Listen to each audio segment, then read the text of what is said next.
So బీసీలకు సంబంధించిన 42% reservation కోసం ఈరోజు రాష్ట్రం అంతా బంద్ను అయితే పిలుపునియడం జరిగింది. సో ఈరోజు ట్యాంక్ బండ్ పై అంబేద్కర్ విగ్రహం దగ్గర అయితే కాంగ్రెస్ పార్టీకి సంబంధించిన మంత్రులందరికీ ఇక్కడికి రావడం అయితే జరిగింది. సో మనతో పాటు వాకిటి శ్రీహరి గారు ఉన్నారు. సో సార్ నమస్తే. సో ఇట్లా ఈ బీసీ 42% రిజర్వేషన్ సంబంధించిన బంద్ను రాష్ట్రం అంతా పిలుపునియడం జరిగింది. ఏంటిది, ఏం చెప్పదలుచుకున్నారు దీనికి సంబంధించి? ఏం చెప్పదలుచుకోలేము, మేము ఇవ్వదలుచుకున్నాం. 42% రిజర్వేషన్స్లో బీసీలకు ఇవ్వదలుచుకున్నాం.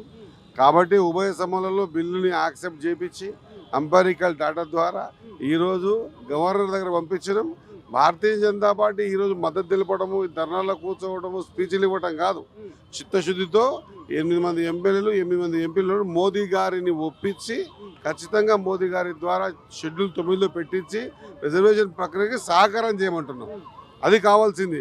ఈ విధంగా చేయడం వల్ల ప్రజలు అంతా తిక్కోళ్ళేం కాదు, బీసీ బిడ్డలు ఖచ్చితంగా తిక్కోళ్ళేం కాదు. 100% అనేది సాధ్యం కాదు. కేవలం రాజకీయంగా డైవర్షన్ కోసమే కాదు అని ఎట్లా అంటారు? ఆ రోజు జయలలిత గారు అడిగినప్పుడు మరి షెడ్యూల్ 9లో పెట్టించినట్టు పి నరసింహ గారు పెట్టించే సందర్భం ఉంది కదా. ఆ రోజు నరసింహారావు గారికి కాంగ్రెస్ పార్టీ సాధ్యమైంది, భారతీయ జనతా పార్టీ సాధ్యం ఎందుకు కాదు?